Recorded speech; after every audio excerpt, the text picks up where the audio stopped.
निश्चित रूप से इस समय जो बीजेपी के जो ग्रह नक्षत्र चल रहे हैं राजीव जी, बहुत ही विचित्र चल रहे हैं। बहुत सारे कदम वो उठा तो रही है, लेकिन उसे इस ये आशा आशा रहती है कि इससे वो कुछ गेन करेगी, लेकिन ऐसा कुछ भी होता नजर नहीं आ रहा है।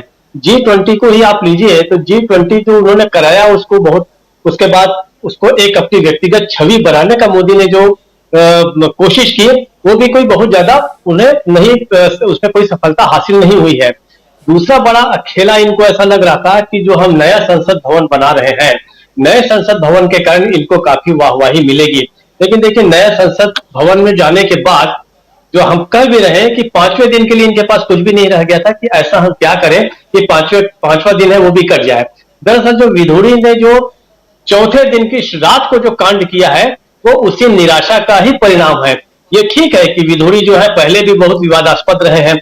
आपको याद होगा कि 2017 की बात है कि जब मथुरा में एक भाषण दे रहे थे और उन्होंने ये कहा कि इटली के संस्कार ऐसे होते हैं कि शादी होने के 4-5 महीने बाद ही घर में पोता या पोती आ जाते हैं। फिर इसको लेके घेराबंदी हुई इनकी, तो उन्होंने कहा नहीं, मेरा कहना यह था कि जो कांग्रेस कहती है कि भाई अभी भारतीय जनता पार्टी और मोदी जी की सरकार है वो कुछ काम नहीं कर रही, कांग्रेस ने एक आरोप लगाया था। तो उसके आरोप में मैं ये कह रहा था कि आप 5 साल तो रुकिए, हमारे ऐसे संस्कार नहीं है, इटली में ऐसे होते होंगे। वो भी उन्हें एक तरह से समझिए कि थोड़ा सा बैकफुट पे जाना पड़ा था। लेकिन ये जो हो गया है, इन्होंने परसों जो कांड किया आधी रात को, मतलब चंद्रयान की बात चल रही है और आप कहां ले गए उसको, जिस हिसाब से उन्होंने अल्पसंख्यक को जिस प्रकार से उन्होंने नकारा। अब हुआ यह था कि इसके पहले कि लोग इसका फायदा उठा सके या भारतीय जनता पार्टी इसका लाभ उठा सके, राहुल गांधी पहुंच गए दानिश अली के यहाँ। अब देखिए, ये संदेश गया है, पूरे देश में गया है कि इस समय दानिश अली ने कहा कि इससे मुझे बड़ी हौसला अफजाई हुई है, और दानिश अली तो सोच रहे थे कि इस्तीफा दे देंगे, लेकिन शायद उनकी हिम्मत बंधी। और ये संदेश 2 तरीके से जाएगा पूरे देश में। एक तो जाएगा कि सारे अल्पसंख्यक जो है वापस कांग्रेस की ओर लौट सकते हैं, नंबर 1। दूसरा, एक बीएसपी ने उनको बहुत ही ज्यादा निराश किया है। बहुजन समाज पार्टी की प्रमुख को या किसी और को वहां जाना था और उन्हें साथ देना था, लेकिन दानिश अली जो है बिल्कुल अकेले थे। लेकिन राहुल गांधी ने वहां जाकर बताया कि मैं आपके साथ हूं, देश आपके साथ है। ये बहुत बड़ा हौसला था। राहुल गांधी जिस तरीके से अलग अलग लोगों से मिल रहे हैं, इससे उनके छोटे छोटे वर्ग जो है, पहले देखिए बहुत सारे कुली वगैरह जो थे, इसके बाद जो ऑटो रिक्शा वाले की बात जो हमने 3-4 दिन पहले देखी थी वहां पर एक रेलवे स्टेशन पर, जो शायद आनंद विहार में, मेरा ऐसा ख्याल है, अगर मैं ठीक याद कर रहा हूं, तो वहां पर ये देखिए, ये सारे के सारे 2014 में सारा प्रभावित वर्ग था मोदी जी का। ये भक्त थे बहुत सारे लोग, मैं दावे के साथ कह सकता हूं। इनको एक चमत्कार सा लग रहा था। 2014 से लेकर 2019 तक भी रहे, 19 में फिर उन्होंने साथ दिया था। लेकिन आज इनकी आंखें खुल गई हैं।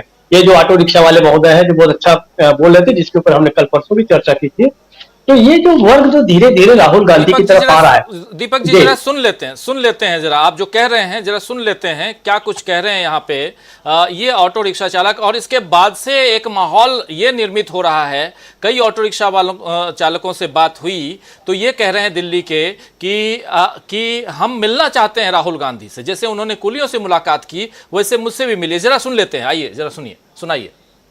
वो जब आए तो उनके आने को लेकर के यहाँ पे कहा, मतलब काफी लोग कह रहे हैं कि राजनीति हो रही है, राजनीति चमकाने के लिए काम किया। 15 लाख पे राजनीतिक नहीं हुई थी, राम मंदिर राजनीतिक नहीं हो रही है।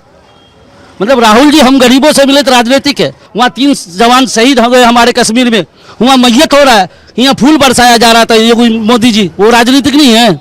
जो अभी हम इंडिया वालों को तो गाली दे सकते हैं ना, मोदी जी ये तो सब मुमकिन है। अब हम इंडिया वालों को गाली भी दे सकते हैं, क्यों? इंडिया वाले विपक्ष वाले हो गए। अभी तक India, I love my India, India, अब इंडिया वाले को हम गाली भी दे सकते हैं, क्यों? विपक्ष वालों ने इंडिया नाम रख लिया अपने पार्टी का। यही राजनीतिक है। ऑटो ड्राइवर से क्या चाहते हैं कि वो ऑटो ड्राइवर से भी आकर के मिले एक बार? कई बार मिले हैं, मिलेंगे। उनके लिए कोई संभव नहीं है।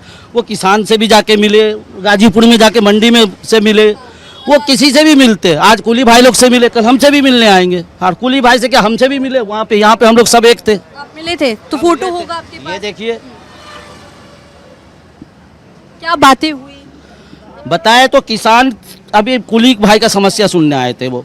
ये देखिए, हमने मिला। अच्छा, ये आप है ना? हाँ। ये आप देख सकते हैं, ये फोटो ये सुबह की वीडियो है जब हाँ राहुल गांधी आए हुए थे और ये यहाँ पे साफ दिखाई दे रहे हैं। ये भैया हैं की बात कर रहे हैं। अभी सिलेंडर का दाम कम हुआ है, गैस सिलेंडर का दाम। गैस सिलेंडर का दाम के बारे में तो सुमिति ईरानी अच्छा बताएगी। 400 का हुआ था तो 6-8 दिन तक धरना दी थी, 1200 का हो गया, एक बार मुंह से बोली भी नहीं निकल रहा है। इनके बारे में तो सुमिति ईरानी से ज़्यादा पूछिए। राहुल गांधी का जो ये पहल है वो कैसा लग रहा है आम जनता को? कर्नाटका में क्या अच्छा किया, सब कुछ सस्ता कर दिया। कर्नाटका में उनका सरकार है, वैसे यहाँ भी आएगा, यहाँ भी अच्छा होगा, सब जगह अच्छा होगा। प्रधानमंत्री हमेशा कहते रहते हैं कि पिछले 75 साल में देश को कंगाल बना दिया है यूपीए की सरकार। सही बात है, बिल्कुल कंगाल बना दिया है। एयरपोर्ट बेच दिया राहुल गांधी ने। राहुल गांधी ने भाई साहब रेलवे बेच दिया, राहुल गांधी ने LIC बेच दी, राहुल गांधी ने कोयला बेच दिया, राहुल गांधी ने सब कुछ बेच दिया। गांधी परिवार ने दिया क्या हिंदुस्तान को? और आज़ाद हम लोग 2014 में हुए है ना। राहुल गांधी नहीं देते, बेच कहाँ से रहते? अब्बागंज से लाए थे। दीपक जी। जी, मैं इस ऑटो रिक्शा ड्राइवर की जो बातें हैं, इसको एक प्रकार से भारत के सामान्य जन की प्रतिनिधि आवाज मानता हूँ। ये हाल ही में जो पिछले कुछ ही समय में जो विकसित समझ है, जो विवेक पुनर्जागृत हो रहा है, ये उसकी ही आवाज है। देखिए, उसे एक एक चीज का राजनीति का पता चल गया है। लेकिन मेरा दावा है कि 2019 के पहले जो व्यक्ति इस बात को जानता भी था, वो बोल नहीं सकता था। खासकर ऐसा व्यक्ति जो निचले समाज के निचले वर्ग में है, वंचित है, एक ऑटो रिक्शा लेके चल रहा है, पता चले कि ये बात वो कहे और 4 लोग उसके ऊपर हमला कर दे। लेकिन आज वो एक साहस के साथ बोल रहा है, तो उसके साहस का जो स्रोत है, वो मुझे ऐसा लगता है कि बदली हुई परिस्थितियां हैं।